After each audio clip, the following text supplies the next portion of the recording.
গত পরশুদিন একটি প্রতিবেদন আমাদের চোখের সামনে এলো, যেখানে মেগাস্টার শাকিব খান শুধু নিউ ইয়র্ক থেকে বসে ইন্টারভিউ দিলেন আগামীর সময় বলে এই পার্টিকুলার পোর্টালে।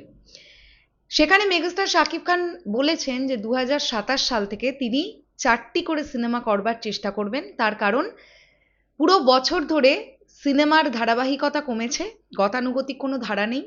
এছাড়াও স্পেশালি সিঙ্গেল স্ক্রিনগুলো অনেকগুলো বন্ধ হয়ে যাচ্ছে, তাই সেদিকগুলো বিচার করে মেগাস্টার শাকিব খান এটা ডিসিশনে এসেছেন যে আগামী বছর অর্থাৎ 2027 সাল থেকে মেগাস্টার শাকিব খান বছরে 4টি করে প্রজেক্ট করবার চেষ্টা করবেন। উনি কখনোই এটা বলেননি যে উনি 4টে করে প্রজেক্ট করবেনই। উনি বলেছেন 2 ঈদে 2টো, আর ঈদের বাইরেও 2টো সিনেমা করার উনি চেষ্টা করবেন। এই বিষয়টা সামনে আসার পর স্বাভাবিকভাবেই যেমন কন্ট্রোভার্সি নানান সময়ে হয়ে থাকে, কিছু লোকজনের এটা বক্তব্য যে বছরে 4টে করে সিনেমা যদি উনি করেন তাহলে সেই সিনেমার কোয়ালিটি বা মান, গুণগত মান একেবারেই বাজে হবে।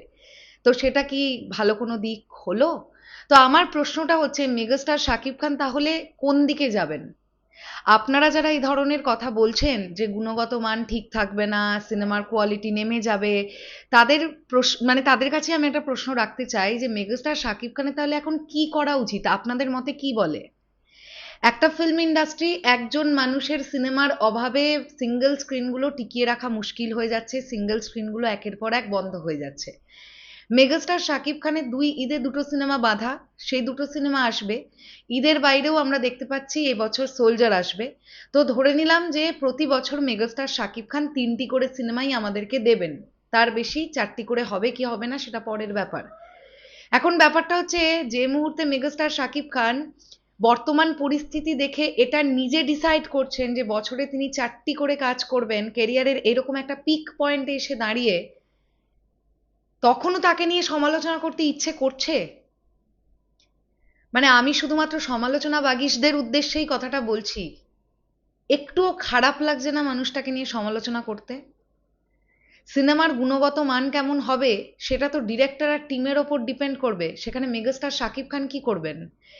মেগাস্টার শাকিব খান তার 100% দিয়ে পারফরমেন্সটা দেবেন, তার অভিনয় নিয়ে কারোর কোনো ডাউট থাকবে বলে আমি আশা করছি না, কারণ megastar Shakib Khan such a great actor.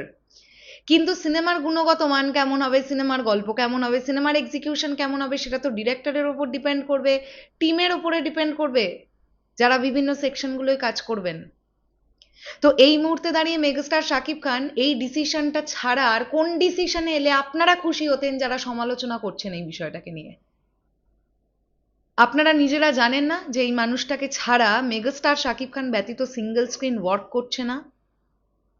আপনাদের তো বুঝে যাওয়া উচিত, এই বছর 2টো ঈদ দিয়েই বুঝে যাওয়া উচিত। আমি মানছি এই বছর 2টো ঈদে মেগাস্টার শাকিব খানের সিঙ্গেল স্ক্রিনের বিজনেস যেমনটা হয় তেমনটা হয়নি। বাকি সিনেমাগুলো কোনটা ধোপে টিকতে পেরেছে সিঙ্গেল স্ক্রিনে? একটাও টিকতে পারেনি। শুনুন, so megastar Shakib Khan cinema করলে সিঙ্গেল স্ক্রিনগুলো চলবে। আমি মাল্টিপ্লেক্সের কথাও বেশি বলছি না, তাও তো দেখলাম স্টার সিনেপ্লেক্স গতকাল লিখেছে যে এরকম ভাবে চলতে থাকলে তারাও সিনেমা হল বন্ধ করে দিতে বাধ্য হবে, কারণ গতানুগতিক বাংলা সিনেমা নেই গোটা বছর ধরে। 2 ঈদে শুধু কিছু সিনেমা গিয়ে ভিড় করছে।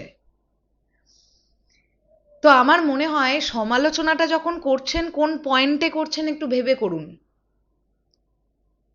এই মুহূর্তে দাঁড়িয়ে মেগাস্টার শাকিব খান যদি নিজে হাতটা গুটিয়ে নেন না, যদি বলেন আমি 2 ঈদে 2টো সিনেমা বাদে আর করব না, ওনাকে বলার কিচ্ছু থাকবে না যে আপনাকে করতেই হবে। কারণ একজন মেগাস্টারকে কখনো ফোর্স করা যায় না যে আপনি করুন, আপনাকে করতেই হবে। রিকোয়েস্ট করা যেতে পারে যে প্লিজ আপনি করুন, না হলে ইন্ডাস্ট্রির অবস্থা খুব খারাপ হয়ে যাচ্ছে। তো সেখান থেকে দাঁড়িয়ে মানুষটা যখন নিজেই এই ডিসিশনে এসেছেন যে বছরে তিনি 4টি করে সিনেমা দেবার চেষ্টা করবেন, তখনও তাকে নিয়ে সমালোচনা করছে কিছু মানুষ। ছি! আর 4টের মধ্যে 4টে সিনেমাই অল টাইম ব্লকবাস্টার তকমা পাবে, 4টের মধ্যে 4টে সিনেমাই তুফান আর বরবাদ হয়ে যাবে বা প্রিয়তমা হয়ে যাবে, এটা ভাববার কিচ্ছু নেই। সমস্ত ইন্ডাস্ট্রিতে মেগাস্টারেরা আছেন। একটা বছরে একজন মেগাস্টারের 4টে সিনেমা এলে 4টেই অল টাইম ব্লকবাস্টার তকমা পায়, এর কোনো মাথার দিব্যি কোথাও লেখা নেই। ঠিক আছে? যদি আমরা শাহরুখ খানের বছরটাই দেখি, জওয়ান যেরকম চলেছিল, ডাঙ্কি সেরকম চলেছিল? চলেনি তো। জওয়ানের তুলনায় তো কম চলেছে, আবার জওয়ানের তুলনায় পাঠান কম চলেছে, সবচাইতে বেশি ব্যবসা ছিল জওয়ানের। তো প্রত্যেকজন মেগাস্টারেরই বক্স অফিসে ফারাক তো আসে, সব সিনেমাই কি অল টাইম ব্লকবাস্টার ভার্ডিক্ট পাবে ভাই? এটা হয়? কিন্তু ধারাবাহিকতাটা উনি বজায় রাখতে চাইছেন because of single screen, specially single স্ক্রিনগুলো বন্ধ হয়ে যাচ্ছে। সাধারণ মানুষ, নিম্নবিত্ত মানুষ কোথায় দেখবে সিনেমা? মেগাস্টারকে নিয়ে সমালোচনা করার আগে ফ্যাক্টগুলো একটুখানি ভেবে দেখবেন। যেই মানুষটাকে নিয়ে শুধু সমালোচনা করলে দুটো লাইক আসবে, দুটো ভিউ আসবে, একটু কন্ট্রোভার্সি হবে, কিছু কমেন্ট আসবে, এনগেজিং বাড়বে পোস্টে, এটার জন্য শুধুমাত্র নিজেদের মানসিকতাকে এত নিচে নামাবেন না যে মানুষটা যেটা চিন্তা ভাবনা করছেন ইন্ডাস্ট্রির দিকে তাকিয়ে সেটাকে হেও করে ফেলেন। লজ্জাজনক বিষয় এটা। আমার মনে হলো এটা নিয়ে কথা বলা উচিত, দ্যাটস ওয়াই আমি বললাম মেগাস্টারের এই ডিসিশনকে ডেফিনেটলি রেসপেক্ট করছি। আমি বলছি না উনি 4টে করেই প্রজেক্ট দেবেন, 4টে না হলে 3টে দেবেন, অন্তত 2 ঈদ বাদে একটা প্রজেক্ট তো পাওয়া যাবে। দেখা যাক কি হয়, নেক্সট ইয়ার থেকে সবটাই আমাদের কাছে ক্লিয়ার হয়ে যাবে যে মেগাস্টারের কি কি প্রজেক্ট আসবে, বা সময় এগোলেই আমরা জানতে পেরে যাব।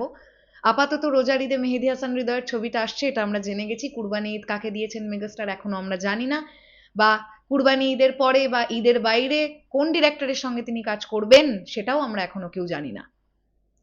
তবে আমার মন বলছে নেক্সট ইয়ারেও আমরা 3টে প্রজেক্ট পাবো, পাবোই। 4টে পেলে তো কেয়াবাদ ব্যাপার। আমার থেকেও বেশি কেয়াবাদ ব্যাপার হবে সিঙ্গেল স্ক্রিনের হল মালিকদের জন্য। শেষ করলাম ভিডিওটা, আসছি আবার খুব শিগগিরই নতুন কোনো ভিডিও নিয়ে। তাহলে এখনের জন্যে টাটা।